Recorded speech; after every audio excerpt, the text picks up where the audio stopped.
विज्ञानदमानतोऽस्मि प्रथमो हनुमान्नाम द्वितीयो भीम एव च पूर्णप्रज्ञस्तृतीयस्तु भगवत्कार्यसाधकः बुद्धिर्बलं यशोधैर्यं निर्भयत्वमरोगता जाड्यं वाक्पटुत्वं च हनूमत्स्मरणाद् भवेत् पृथ्वीमण्डलमध्यस्थाः पूर्णबोधमतानुगाः वैष्णवा विष्णुहृदयाः तान्नमस्ये गुरून् मम जन्माद्यस्य यतोऽन्वयादितरतश्चार्थेष्वभिज्ञस्वराट् तेने ब्रह्महृदाय आदिकवये मुह्यन्ति यं सूरयः तेजो हरिहृदां यथा विनिमयो यत्र त्रिसर्गो मृषा धाम्ना स्वेन सदा निरस्तकुहकं सत्यं परं धीमहि सृष्टिस्थित्यप्येहानियतितमो बन्धमोक्षाश्च यस्मात् अस्य श्रीब्रह्मरुद्रप्रभृतिसुरनरद्वीषशत्रुआत्मकस्य विष्णोर्व्यस्ताः समस्ताः सकलगुणनिधिः सर्वदोषव्यपेतः पूर्णानन्दो व्ययो यो गुरुरपि परमश्चिन्तयेतं महान्तम् यं प्रव्रजन्तमनुपेतमपेतकृत्यम् द्वैपायनो विरहकातर आजुहाव पुत्रेति तन्मयतया तरवोऽपि नेदुहूतं सर्वभूतहृदयं मुनिमानतोऽस्मि श्रीगुरुभ्यो नमः हरिः ಓಂ ಇವತ್ತು ಶ್ರೀಮದ್ ಭಾಗವತ ಪ್ರಥಮ ಸ್ಕಂದದಲ್ಲಿ 3ನೇ ಅಧ್ಯಾಯದಲ್ಲಿ 37ನೇ ಶ್ಲೋಕ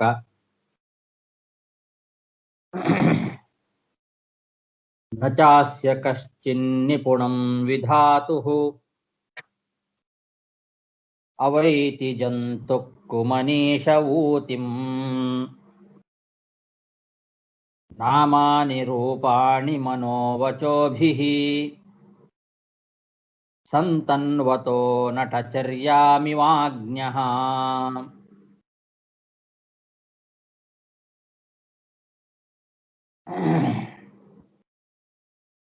ಭಗವಂತನ ಅನೇಕ ರೂಪಗಳ ಬಗ್ಗೆ ಇದುವರೆಗೆ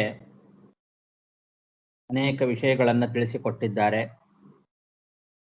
ಆ ಭಗವಂತನ ರೂಪ ಮತ್ತು ಆ ಭಗವಂತನ ನಾಮಗಳು, ಆ ಭಗವಂತ ಈ ಜಗತ್ತನ್ನ ನಿರ್ಮಾಣ ಮಾಡುವ ರಹಸ್ಯವಾದ ವಿಷಯಗಳು, ಇದೆಲ್ಲವೂ ಕೂಡ ಸಾಧಾರಣ ಜನರಿಗೆ ಸಾಧ್ಯ ಇಲ್ಲ. ಅದನ್ನ ಒಂದು ದೃಷ್ಟಾಂತ ಪೂರ್ವಕವಾಗಿ ತಿಳಿಸ್ತಾ ಇದ್ದಾರೆ. ಏನು ಅಂದ್ರೆ, ಈಗ ಭರತನಾಟ್ಯ ಇದೆ. ಭರತನಾಟ್ಯವನ್ನ ನಟನೆ ಮಾಡತಕ್ಕಂತಹ ವ್ಯಕ್ತಿ ಏನಿದ್ದಾನೆ, ಅವನು ಆ ಸ್ಟೇಜ್ ಮೇಲೆ ನಾನಾ ರೀತಿಯಾದ ಭಂಗಿಗಳನ್ನ ತೋರಿಸ್ತಾನೆ. ಅವನು ಮಾಡುವ ಆ ನಾಟ್ಯದ ಅಭಿನಯಗಳನ್ನ ಯಾರಿಗೆ ಭರತನಾಟ್ಯದ ಜ್ಞಾನ ಇಲ್ಲವೋ, ನಾಟ್ಯಶಾಸ್ತ್ರವನ್ನ ಯಾರು ತಿಳ್ಕೊಂಡಿಲ್ಲವೋ ಅಂತಹ ವ್ಯಕ್ತಿಗಳಿಗೆ, ಅಜ್ಞ ಜನರಿಗೆ ಆ ನಟನು ಮಾಡುವ ಅಭಿನಯದ ಬಗ್ಗೆ ಅರ್ಥ ಮಾಡ್ಕೊಳ್ಳಿಕ್ಕೆ ಸಾಧ್ಯ ಇಲ್ಲ.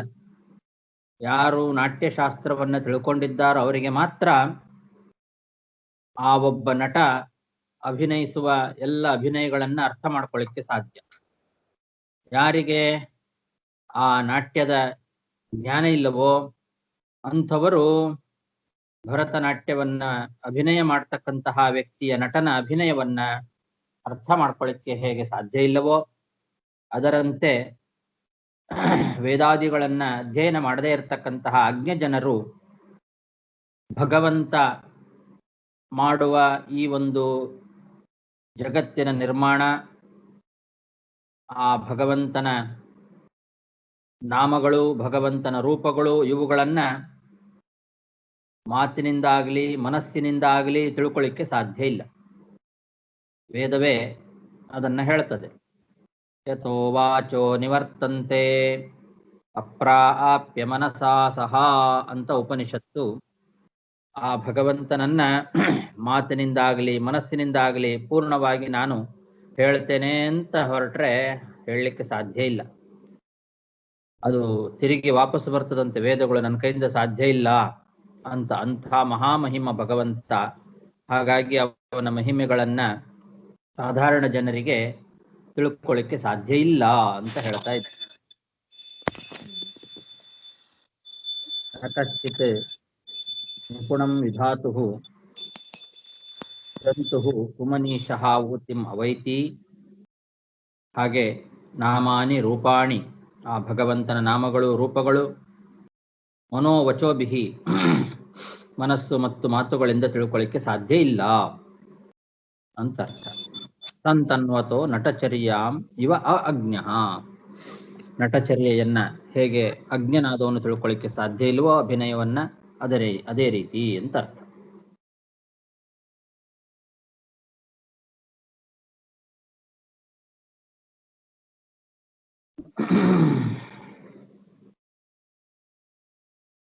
ಅಂದ್ರೆ 38ನೇ ಶ್ಲೋಕ.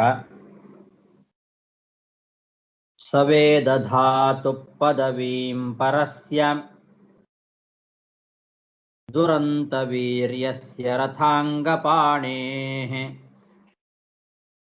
ಯೋ ಮಾಯಯಾ ಸಂತತಯಾ ನವೃತ್ತ್ಯಾ ಭಜೇತ ತತ್ಪಾದ ಸರೋಜಗಂಧಂ. ಹಾಗಾದ್ರೆ ಈ ಭಗವಂತನ ಬಗ್ಗೆ ಯಾರಿಗೂ ತಿಳ್ಕೊಳ್ಳಿಕ್ಕೆ ಸಾಧ್ಯ ಇಲ್ವಾ?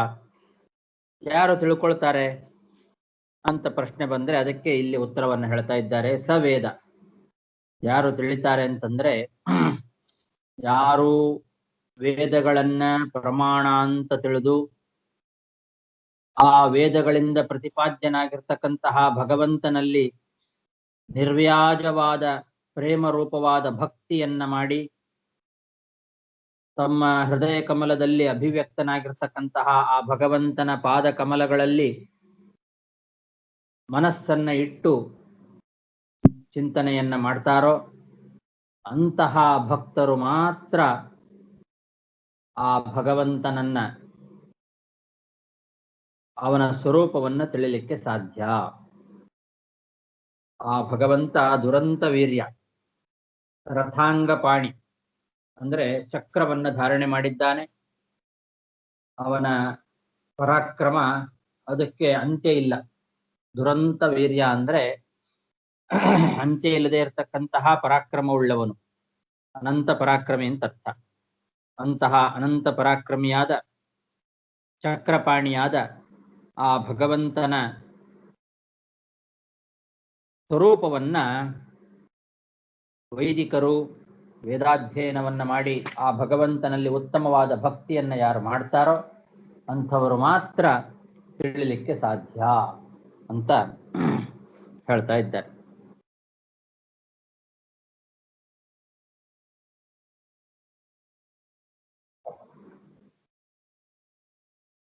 ಅಥೇಹ ಧನ್ಯಾ ಭಗವಂತ ಇತ್ತಂ ಯದ್ವಾಸುದೇವೇಖಿಲ ಲೋಕನಾಥೇ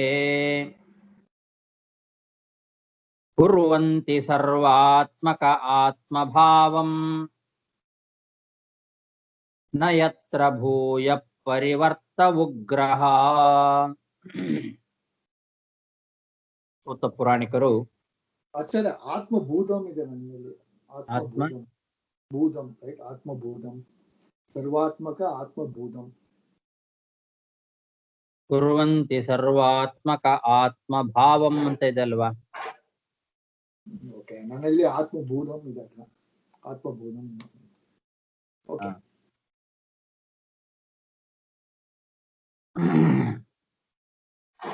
ಸೂತ ಪುರಾಣಿಕರು ಶೌನಕಾದಿ ಋಷಿಗಳನ್ನ ಕುರಿತು ಹೇಳ್ತಾ ಇದ್ದಾರೆ. ಎಲೆ ಮಹರ್ಷಿಗಳೇ, ಶೌನಕಾದಿ ಋಷಿಗಳೇ, ನೀವೇ ಲೋಕದಲ್ಲಿ ಧನ್ಯರು ಅಂತ ಹೇಳ್ತಾ ಇದ್ದಾರೆ. ನೀವು ನಿಜವಾಗ್ಲೂ ಧನ್ಯರು. ಯಾಕೆ ಅಂದ್ರೆ ನೀವು ಆ ಜಗತ್ತಿಗೆ ಒಡೆಯನಾಗಿರ್ತಕ್ಕಂತಹ ವಾಸುದೇವನನ್ನ ಸ್ವಾಮಿ ಅಂತ ತಿಳಿದು ಭಜನೆ ಮಾಡ್ತಾ ಇದ್ದೀರಿ. ಮ್ಯೂಟ್ ಮ್ಯೂಟ್ ಕರೋ.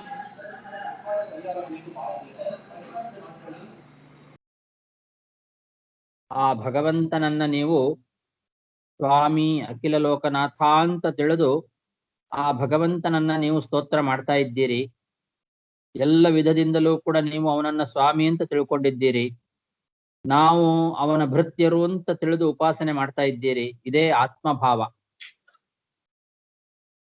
ಸರ್ವಾತ್ಮಕ ಆತ್ಮಭಾವಂ ಅಂತ. ಆತ್ಮಭಾವ ಅಂದ್ರೆ ಇದೆ, ನಾವು ಅವನ ಭೃತ್ಯರು, ಸೇವಕರು, ನಮಗೆಲ್ಲ ಆ ಭಗವಂತ ಸ್ವಾಮಿ ಒಡೆಯ ಅಂತ ತಿಳಿದು ಅವನನ್ನ ಎಲ್ಲ ವಿಧದಿಂದಲೂ ಕೂಡ ಅವನನ್ನೇ ಭಜನೆ ಮಾಡ್ತಕ್ಕಂಥದ್ದೇನಿದೆ ಇದು ಆತ್ಮಭಾವ. ಇಂತಹ ಆತ್ಮಭಾವದಿಂದ ಈ ಸಂಸಾರ ಅಂತ ಅನ್ನೋದು ಮತ್ತೆ ಬರಲಿಕ್ಕೆ ಸಾಧ್ಯ ಇಲ್ಲ. ಯಾರು ಈ ರೀತಿ ಆತ್ಮಭಾವದಿಂದ ಭಗವಂತನ ಭಜನೆ ಮಾಡ್ತಾರೋ ಅಂಥವರಿಗೆ ಈ ಸಂಸಾರ ಅಂತ ಅನ್ನೋದು ಮತ್ತೆ ಬರ್ಲಿಕ್ಕೆ ಸಾಧ್ಯವೇ ಇಲ್ಲ. ಜನನ ಮರಣ ರೂಪವಾಗಿರ್ತಕ್ಕಂತಹ ದುಃಖ ಇರೋದಿಲ್ಲ, ಅದು ನಾಶವಾಗಿ ಬಿಡ್ತದೆ. ಇಂತಹ ಆತ್ಮ ಸಮರ್ಪಣ ಭಾವವನ್ನ ನೀವು ಮಾಡ್ತಾ ಇದ್ದೀರಿ, ಆದ್ದರಿಂದ ನೀವು ಧನ್ಯರು ಅಂತ ಶೌನಕಾದಿಗಳನ್ನ ಸೂತ ಪುರಾಣಿಕರು ಹೊಗಳ್ತಾ ಇದ್ದಾರೆ. ಅಥ ಇಹ ಧನ್ಯಾಹ, ನೀವು ಧನ್ಯರಾಗಿದ್ದೀರಿ. ಯಾಕೆಂದ್ರೆ ಇತ್ತಂ ಭಗವಂತಂ ಯದ್ ವಾಸುದೇವೇ ಅಖಿಲ ಲೋಕನಾಥೆ, ನಿಮಗೆ ನೀವು ಆ ಭಗವಂತನನ್ನ ಅವನೇ ಅಖಿಲ ಲೋಕನಾಥ, ನಮಗೆ ಸ್ವಾಮಿ ಅಂತ ಈ ರೀತಿ ಆತ್ಮಭಾವದಿಂದ ನೀವು ಸರ್ವಾತ್ಮನ ಅವನನ್ನ ಭಜನೆ ಮಾಡ್ತಾ ಇದ್ದೀರಾ. ಆದ್ದರಿಂದ ನೀವು ಧನ್ಯರು. ಈ ರೀತಿ ಮಾಡ್ತಕ್ಕಂಥವರಿಗೆ ನಯತ್ರ ಭೂಯ ಪರಿವರ್ತ ಉಗ್ರಹ, ಉಗ್ರವಾದ ಈ ಒಂದು ಸಂಸಾರ ಅವರಿಗೆ ಮತ್ತೆ ಪರಿವರ್ತಿ ಆಗೋದಿಲ್ಲ ಅಂತ. ಪುನಃ ಪುನಃ ಈ ಸಂಸಾರದಲ್ಲಿ ಅವರು ಸಿಲುಕೋದಿಲ್ಲ. ಯಾರಿಗೆ ಭಗವಂತನೇ ಸರ್ವೋತ್ತಮ, ನಾವೆಲ್ಲ ಅವನ ದಾಸರು ಅನ್ನೋ ಜ್ಞಾನ ಇದೆಯೋ ಅಂಥವರಿಗೆ ಈ ಸಂಸಾರ ಬಂಧಕವಾಗೋದಿಲ್ಲ. ಅಂತಹ ಜ್ಞಾನ ನಿಮಗಿದೆ. ಆ ರೀತಿ ನೀವು ತಿಳಿದು ಭಜನೆ ಮಾಡ್ತಾ ಇದ್ದೀರಿ, ಆದ್ರಿಂದ ನೀವೇ ಧನ್ಯರು ಅಂತ ಹೇಳ್ತಾ ಇದ್ದಾರೆ ಸೂತ ಪುರಾಣಿಕರು.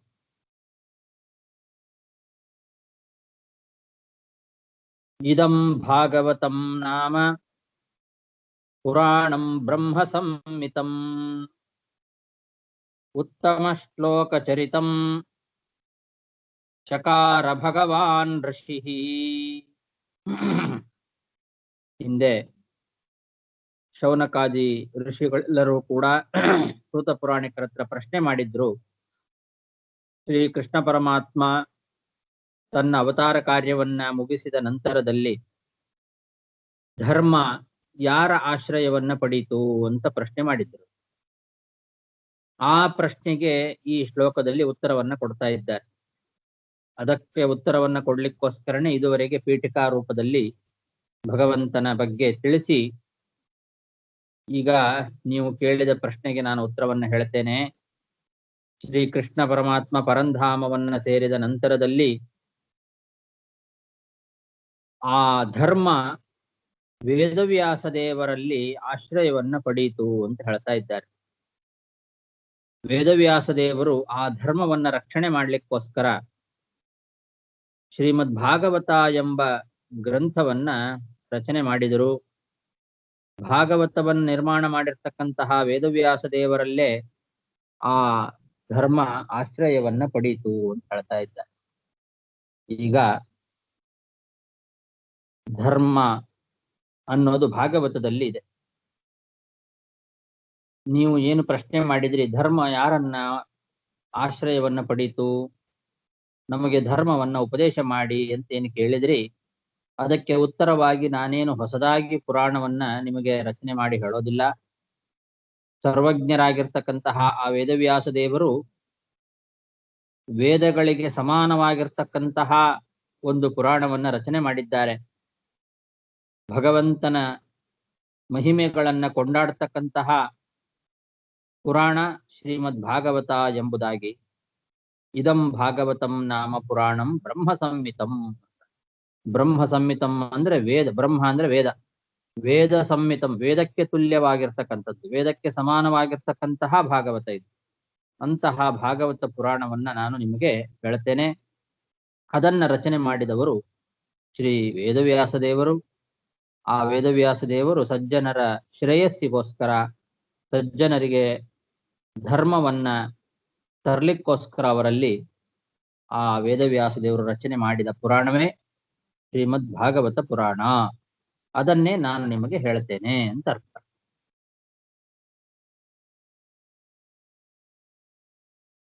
ಈಗ ಆ ಭಾಗವತವನ್ನ ಯಾರು ರಚನೆ ಮಾಡಿದ್ರು, ಯಾರು ಹೇಳಿದ್ರು ಅನ್ನೋದನ್ನ ಹೇಳ್ತಾ ಇದ್ದಾರೆ.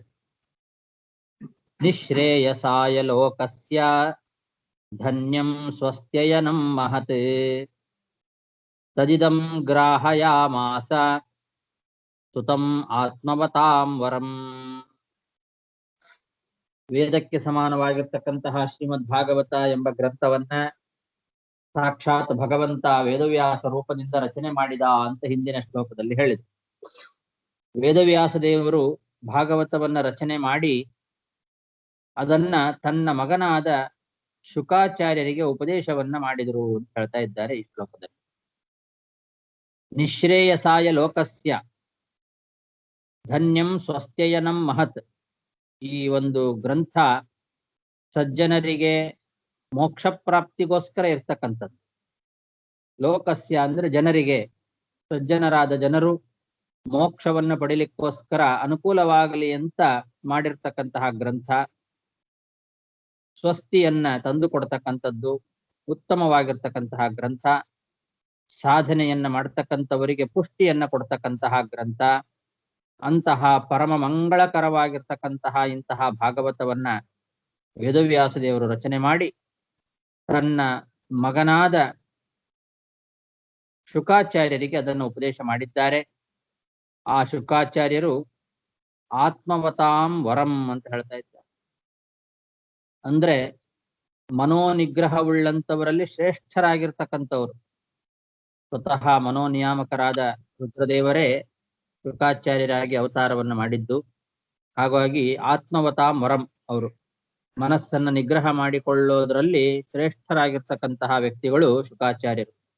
ಅಂತಹ ಮನೋನಿಗ್ರಹವುಳ್ಳಂತಹ ಆ ಶುಕಾಚಾರ್ಯರಿಗೆ ಈ ವೇದವ್ಯಾಸ ದೇವರು ಉಪದೇಶ ಮಾಡಿದರು.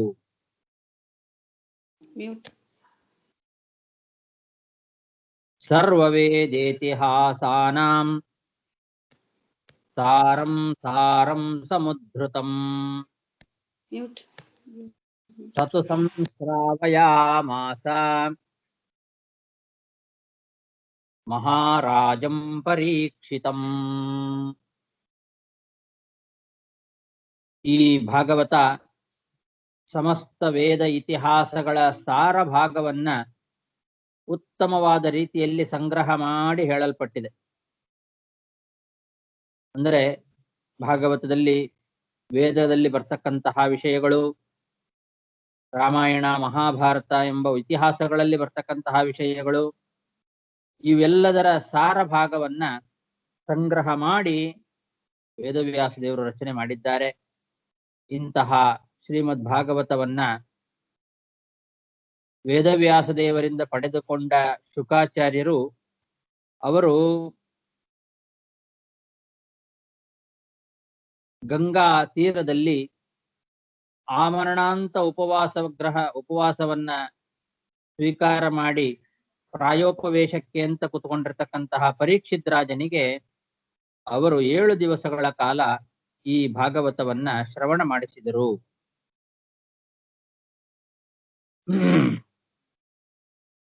ಪ್ರಾಯೋಪವಿಷ್ಟಂ ಗಂಗಾಯಾಂ ಪರೀತಂ ಪರಮರ್ಷಿಭಿಃ ತಸ್ಯ ಕೀರ್ತಯತೋ ವಿಪ್ರಾಹ ರಾಜರ್ಷೇರ್ಭೂರಿ ತೇಜಸಃ.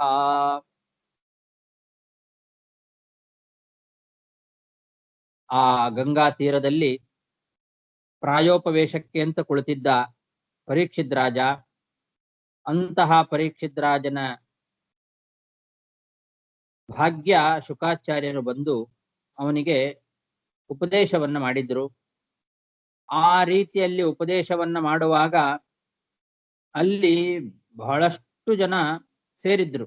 ದೊಡ್ಡ ದೊಡ್ಡ ಋಷಿಗಳು, ಉತ್ತಮವಾಗಿರ್ತಕ್ಕಂತಹ ಬ್ರಾಹ್ಮಣ ತೇಜಸ್ಸುಳ್ಳಂತಹ ಋಷಿಗಳು ಮತ್ತು ಉತ್ತಮವಾದ ಕ್ಷಾತ್ರ ತೇಜಸ್ಸುಳ್ಳಂತಹ ದೊಡ್ಡ ದೊಡ್ಡ ರಾಜರ್ಷಿಗಳು, ಅವರೆಲ್ಲರೂ ಕೂಡ ಆ ಸಮಯದಲ್ಲಿ ಅಲ್ಲಿ ಬಂದು ಸೇರಿದ್ರು. ಶುಕಾಚಾರ್ಯರು ಪರೀಕ್ಷಿತ್ ರಾಜನಿಗೆ ಉಪದೇಶ ಮಾಡುವ ಭಾಗವತವನ್ನ ಅವರೆಲ್ಲರೂ ಕೂಡ ಕೇಳಲಿಕ್ಕೆ ಅಂತ ಅಲ್ಲಿಗೆ ಬಂದಿದ್ರು. ಆ ಶುಕಾಚಾರ್ಯರ ದಯೆಯಿಂದ, ಅವರ ಅನುಗ್ರಹದಿಂದ ನಾನೂ ಕೂಡ ಅಲ್ಲಿ ಹೋಗಿ ಕೂತು ಕೇಳಿದ್ದೆ ಅಂತ ಹೇಳ್ತಾ ಇದ್ದಾರೆ. ಅಹಂ ಚಾಧ್ಯಗಮಂ ತತ್ರ ನಿವಿಷ್ಟಸ್ತದನುಗ್ರಹಾತ್ ಸೋಹಂ ವಶ್ರಾವಯಿಷ್ಯಾಮಿ ಯಥಾಧೀತಂ ಯಥಾಮತಿ. ನಾನು ಕೂಡ ಆ ಸಮಯದಲ್ಲಿ ಪರೀಕ್ಷಿತ್ ರಾಜನಿಗೆ ಶುಕಾಚಾರ್ಯರು ಗಂಗಾ ತೀರದಲ್ಲಿ ಭಾಗವತವನ್ನ ಹೇಳುವಾಗ ನಾನು ಕೂಡ ಅಲ್ಲಿ ಕೂತು ಶ್ರವಣ ಮಾಡಿದೆ. ನಾನು ಏನು ಆ ಶುಕಾಚಾರ್ಯರ ಬಾಯಿಯಿಂದ ಶ್ರವಣ ಮಾಡಿದ್ದೇನೋ ಅದನ್ನೇ ನಾನು ನಿಮಗೆ ಈಗ ಹೇಳ್ತೇನೆ ಅಂತ ಹೇಳ್ತಾ ಇದ್ದಾರೆ. ಯಥಾಮತಿ ಯಥಾಧೀತಂ, ನನ್ನ ಬುದ್ಧಿಗೆ ಅನುಸಾರವಾಗಿ ನಾನು ಏನು ಅವರಿಂದ ಕೇಳಿ ತಿಳ್ಕೊಂಡಿದ್ದೇನೆ ಅದನ್ನೇ ನಾನು ನಿಮಗೆ ಹೇಳುತ್ತೇನೆ ಅಂತ ಹೇಳ್ತಾ ಇದ್ದಾರೆ. ನಾನು ಆ ಶುಕಾಚಾರ್ಯ ಅನುಗ್ರಹದಿಂದ ಗಂಗಾ ಸಮೀಪದಲ್ಲಿ ಕೂತು ನಾನು ಕೂಡ ಕೇಳಿದೆ. ಆ ಭಾಗವತವನ್ನ ಪರೀಕ್ಷಿತ್ ರಾಜನಿಗೆ ಹೇಳುವಾಗ ನಾನು ಅಭ್ಯಾಸ ಮಾಡಿದೆ. ನಾನು ಕಲಿತಿದ್ದನ್ನ, ನಾನು ಅವರಿಂದ ಏನು ಕೇಳಿದ್ದೇನೋ ಅದನ್ನ ಯಥಾಮತಿ, ಸ್ವಲ್ಪವೂ ವ್ಯತ್ಯಾಸ ಇಲ್ಲದಂತೆ ಅವ್ರು ಹೇಗೆ ಹೇಳಿದ್ರು ಹಾಗೆ ನಿಮಗೆ ನಾನು ಹೇಳ್ತೇನೆ ಅಂತ.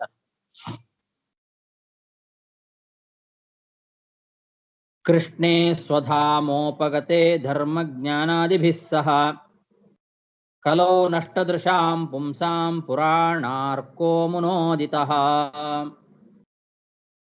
ಈ ಶ್ರೀಮದ್ ಭಾಗವತ ಎಂಬ ಪುರಾಣ ಕಲಿಯುಗದಲ್ಲಿ ಅಧ್ಯಾತ್ಮ ಮಾರ್ಗವನ್ನ ಯಾರು ಅನುಸರಿಸ್ತಾರೋ ಅವರಿಗೆ ಕಣ್ಣು ಇದ್ದಂತೆ ಇದೆ ಅಂತ ಹೇಳ್ತಾ ಇದ್ದಾರೆ. ದ್ವಾಪರ ಯುಗದ ಅಂತ್ಯಕಾಲದಲ್ಲಿ ಶ್ರೀಕೃಷ್ಣ ಪರಮಾತ್ಮ ಭೂಮಿಯಲ್ಲಿ ಇದ್ದ. ಆ ಕೃಷ್ಣ ಪರಮಾತ್ಮ ಧರ್ಮವನ್ನ ಚೆನ್ನಾಗಿ ರಕ್ಷಣೆ ಮಾಡಿದ. ಆ ಕೃಷ್ಣ ಪರಂಧಾಮಕ್ಕೆ ಹೋದ ನಂತರದಲ್ಲಿ ಆ ಧರ್ಮ ವೇದವ್ಯಾಸ ದೇವರಲ್ಲಿ ಆಶ್ರಯವನ್ನು ಪಡೀತು. ಆಮೇಲೆ ಕಲಿಯುಗದಲ್ಲಿ ಈ ಧರ್ಮವನ್ನ ವೇದವ್ಯಾಸ ದೇವರು ಭಾಗವತದ ಮೂಲಕವಾಗಿ ಎಲ್ಲರಿಗೂ ಕೂಡ ಉಣಬಡಿಸ್ತಾ ಇದ್ದಾರೆ. ಅಂತಹ ಶ್ರೀಮದ್ ಭಾಗವತ ಪುರಾಣ ಎಂಬುದು ಸೂರ್ಯ ಇದ್ದಂಗೆ. ಪುರಾಣಾರ್ಕ, ಅರ್ಕ ಅಂದ್ರೆ ಸೂರ್ಯ.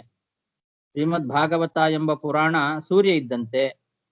ಯಾರಿಗೆ ಅಧ್ಯಾತ್ಮ ಮಾರ್ಗದಲ್ಲಿ ಕಣ್ಣು ಕಾಣಿಸೋದಿಲ್ವೋ, ಕಲವು ನಷ್ಟದೃಶಾಂ, ಕಲಿಯುಗದಲ್ಲಿ ಅಧ್ಯಾತ್ಮದ ಕಣ್ಣು ಕಾಣದೇ ಇರತಕ್ಕಂತಹ ವ್ಯಕ್ತಿಗಳಿಗೆ ಶ್ರೀಮದ್ ಭಾಗವತ ಸೂರ್ಯನಂತೆ ಬೆಳಕಾಗಿ ಆ ಒಂದು ಅಧ್ಯಾತ್ಮ ವಿದ್ಯೆಯನ್ನ ಎಲ್ಲರಿಗೂ ಕೂಡ ತಿಳಿಸ್ತಕ್ಕಂಥದ್ದಾಗಿದೆ. ಅಂತಹ ಉತ್ತಮವಾದ ಪುರಾಣ ಶ್ರೀಮದ್ ಭಾಗವತ ಅಂತ ಹೇಳಿ ಭಾಗವತದ ಒಂದು ಮಹಿಮೆಯನ್ನ ತಿಳಿಸ್ತಾ ಇದ್ದಾರೆ ಸೂತ ಪುರಾಣಿಕರು. ಇತಿ ಶ್ರೀಮದ್ ಭಾಗವತೆ ಮಹಾಪುರಾಣೆ ಪಾರಮಹಂಸ್ಯಾಂ ಅಷ್ಟಾದಶಸಾಹಸ್ರ್ಯಾಂ ಸಂಹಿತಾಯಾಂ ಪ್ರಥಮಸ್ಕಂದೇ ನೈಮಿಷೇಯೋಪಾಖ್ಯಾನೆ ತೃತೀಯೋಧ್ಯಾಯಃ. ಶ್ರೀಕೃಷ್ಣಾರ್ಪಣಮಸ್ತು. ಅಲ್ಲಿಗೆ 3 ಅಧ್ಯಾಯಗಳು ಮುಗಿತು.